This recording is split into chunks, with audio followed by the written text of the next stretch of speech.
ब्रजेश जी, हम आपका इस कार्यक्रम में स्वागत करते हैं। ब्रजेश जी को आप अक्सर हमारे साथ देख रहे हैं लगातार, और चूंकि आप पत्रकारिता से जुड़े रहे, लंबे समय तक पत्रकारिता में रहे, यहाँ से लेकर दिल्ली तक तमाम चीजों के बारे में आप खूब ठीक से अवेयर हैं, जानकारी इस संबंध में रखते हैं।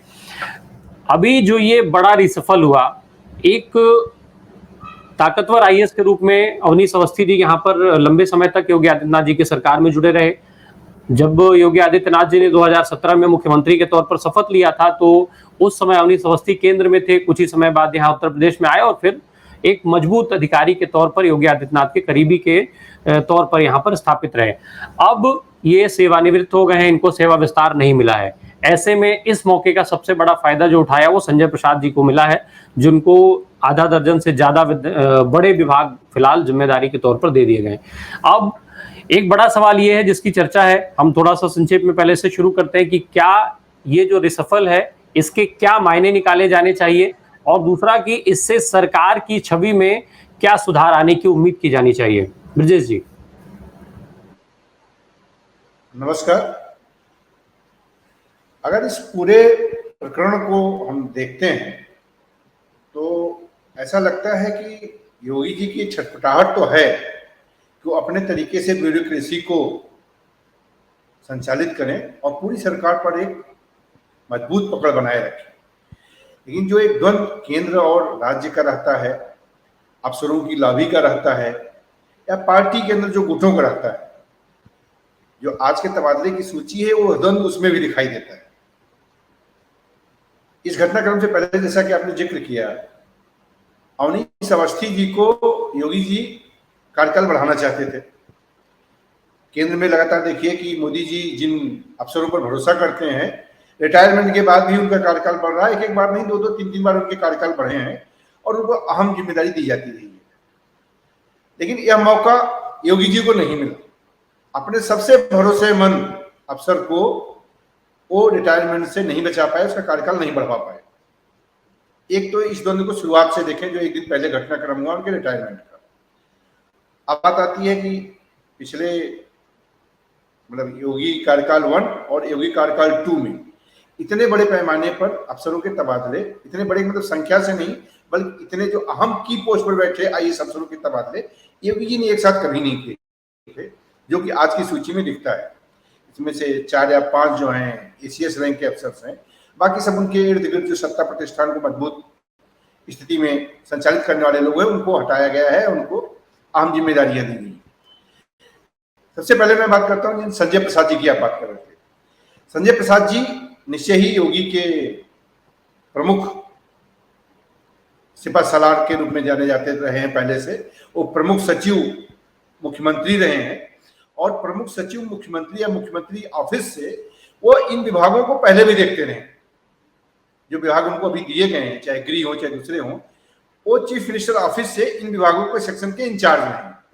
अब जबकि इस काम को सीधे देख रहे अवस्थी जी हट गए हैं, ये सारे विभाग उनको दे दिए गए।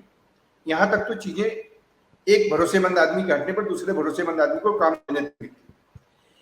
लेकिन नवनीत सहगल की विभाग छीन करके, जो माना जाता है कि राज्यों में सूचना विभाग एक ऐसा विभाग है जो सरकार के आंख कान नाक का काम करता है और कई तरह के मौकों पर जो है संकट को मैनेज करने का काम करता है।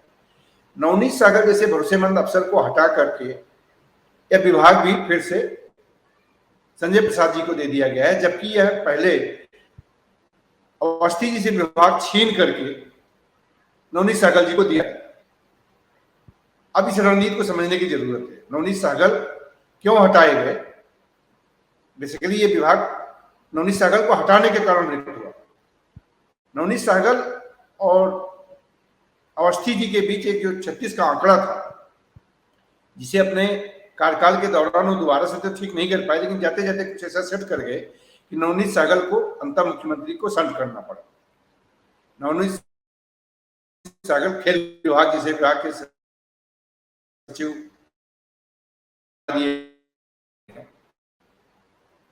और उनके सारे विभाग लेकर के जो है दूसरे अधिकारियों को, कुछ हवा में एक चर्चा के माध्यम से आरोप थे कि उनके कुछ ऐसे अफसर पकड़े गए थे जिनकी गाड़ियों से कैश बरामद हुआ था।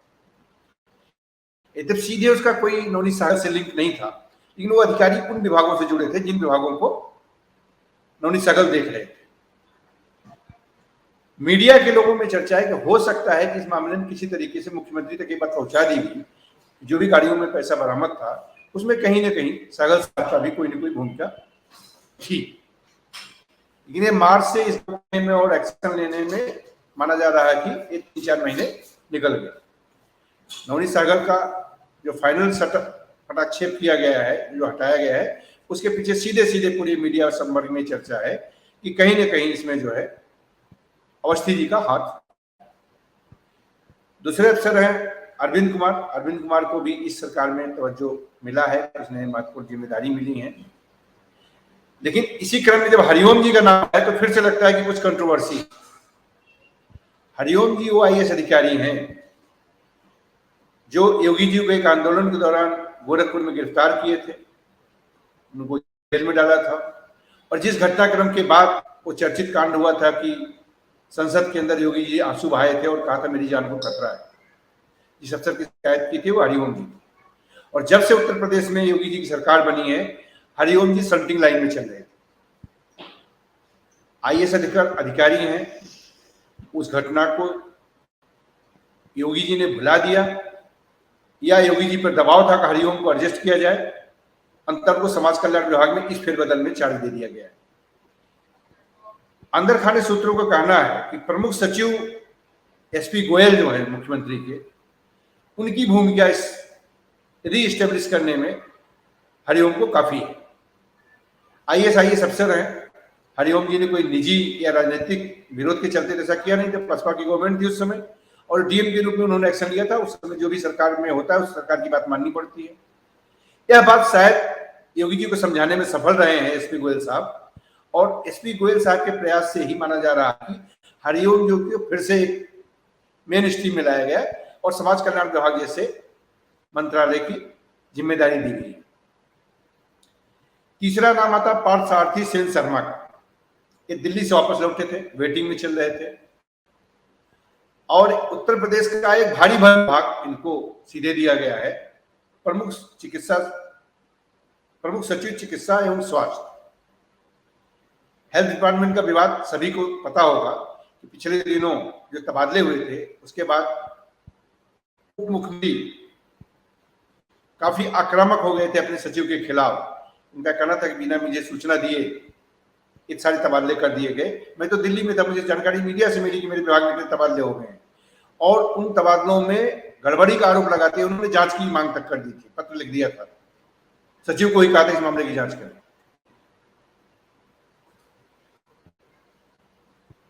उस समय जो स्वास्थ्य सचिव थे वो अमित मोहन प्रसाद थे। अमित मोहन प्रसाद के बारे में माना जाता है कि योगी जी के काफी भरोसेमंद अफसर थे। 4 साल से वो स्वास्थ्य विभाग में सेक्रेटरी का काम, प्रमुख सचिव का काम देख रहे थे। उनको हटाने के पीछे योगी जी की इच्छा थी ऐसा तो नहीं माना जाएगा।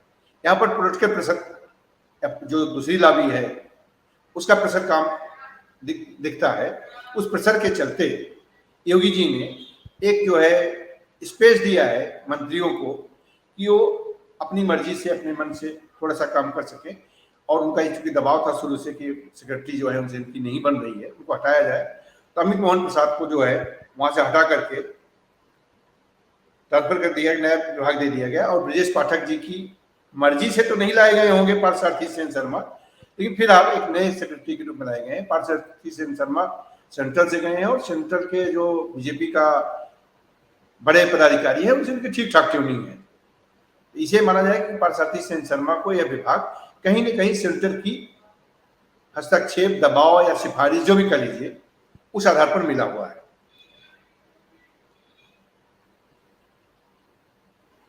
अपर मुख्य आयुक्त महेश गुप्ता की नियुक्ति को भी थोड़ा सा आश्चर्य के रूप में, इसी रूप में देखा जा रहा है कि वो राज्यपाल के यहाँ से आकर के एक महत्वपूर्ण विभाग में स्टेटमेंट हुए हैं। मीडिया सेक्टर में चर्चा है कि ये ना तो योगी जी की पसंद थी ना योगी जी का विरोध था। इसमें संभवतः वो राज्यपाल के यहाँ से एक रिकमेंडेशन थी कि लंबे समय तक राज्यपाल के यहाँ रह लिए हैं, इनको किसी मेन स्ट्रीम के विभाग में जिम्मेदारी सौंपी जाए, और उस आधार पर इनको यहाँ पर लाया गया है। जिन लोगों को डाउन किया गया है, इसमें जो बेहतर स्थिति में आए दीपक कुमार जी भी हैं। दीपक कुमार जी के पास पहले से बेसिक शिक्षा थी और माध्यमिक शिक्षा की भी जिम्मेदारी उन्हें दे दी गई है, और वो भी मुख्यमंत्री के भरोसे के आदमी माने जाते हैं। लेकिन जिन लोगों को माना जा रहा है कि जिनके काम छीने गए या जिनको कम महत्व विभाग दिए गए, उनमें से दो नाम हैं, मोनिका गर्ग और आराधना शुक्ला। मोनिका गर्ग और आराधना शुक्ला दोनों के बारे में एक आम धारणा है कि यह लोग अपने विभाग को वो गति नहीं दे पा रहे थे जो सरकार चाहती थी। मतलब डिपार्टमेंट पे इनकी पकड़, इनका आउटकम, विभाग को संचालित करने की जो क्षमता थी वो कहीं थोड़ा सा स्लो थी, और इसलिए इनको साइडलाइन किया गया, इनको कम महत्वपूर्ण विभागों में भेजा गया और इनकी जिम्मेदारी किसी दूसरे उसको दी गई। अभी जो हम ताकत की बात कर रहे हैं, कई पीछे ऐसे उदाहरण देखने को मिले जब ना केवल विधायक बल्कि मंत्रियों ने भी खुद मुख्यमंत्री से शिकायत की कि अधिकारी तमाम उनकी बात नहीं सुनते।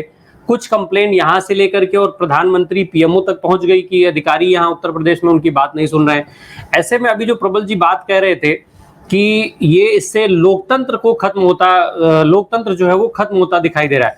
ब्रजेश जी, एक सीधा सा सवाल है कि क्या ये जो अधिकारियों की बढ़ती ताकत है वो सरकार की छवि को खराब करने के लिए जिम्मेदार है? और अगर ये जिम्मेदार है तो सरकार आखिर इन चीजों को देखते हुए भी अपनी आंखें बंद क्यों रखती है? ऐसा मेरा मानना है कि आप इसको कोरिलेट कर सकते हैं। जिन सरकारों में मंत्रियों की बहुत ताकत थी, उन सरकारों की छवि कैसी थी? बेसिकली ये बैलेंसिंग एक्ट है। जब मंत्री अफसरों को गालियां देते थे, जब मंत्री अफसरों को मारने दौड़ते थे, तब भी सरकार की छवि खराब होती थी। और जहां अफसर बहुत ताकतवर हो जाते हैं और उनके द्वारा जो है ऐसे एक्ट किए जाते हैं कि उनमें जनप्रतिनिधियों की बात नहीं सुनी जाती है, सीधे फैसले ले लेते हैं, उससे भी छवि खराब होती है।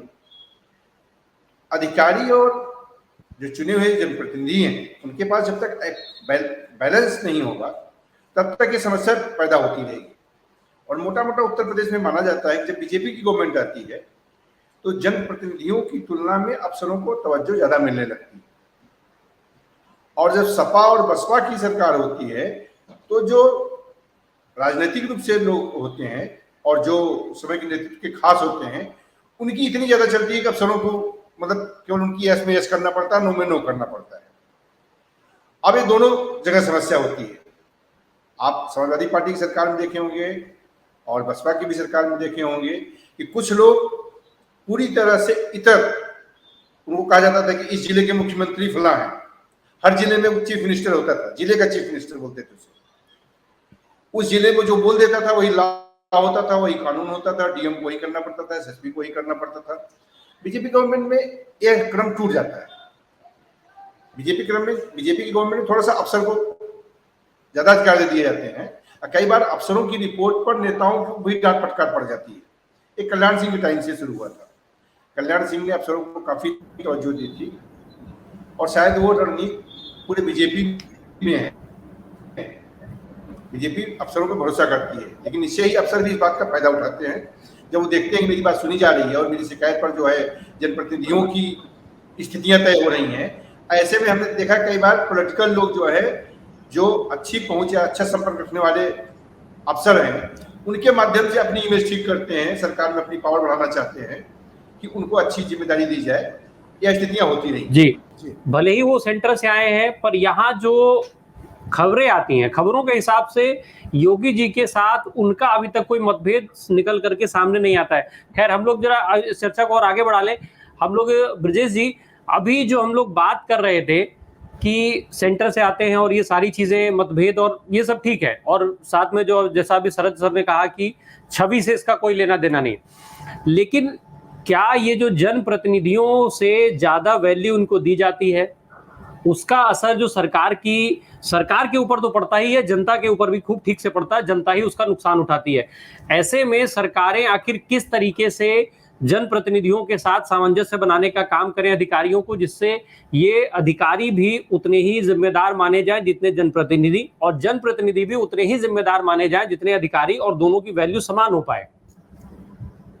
मैं कह रहा हूं कि जो अधिकारी फील्ड में तैनात हैं, जो पब्लिक के लिए सीधे काम करते हैं, जो जैसे डीएम है, एसपी हैं या ब्लॉक स्तर पर तैनात अधिकारी हैं, वहां जो हस्तक्षेप होता है नेताओं का वो बड़ा सिलेक्टिव होता है। वहां पर कई बार ऐसा स्थानीय तौर पर उनकी कुछ ऐसी राजनीति होती है, स्थानीय जैसे दबाव होते हैं, उनकी पार्टी के अंदर किसी पार्टी के साथ होता है, वहां डिलीवरी करने में जो नेताओं का दबाव होता है, वहां अक्सर कई बार बहुत विचलित होते हैं।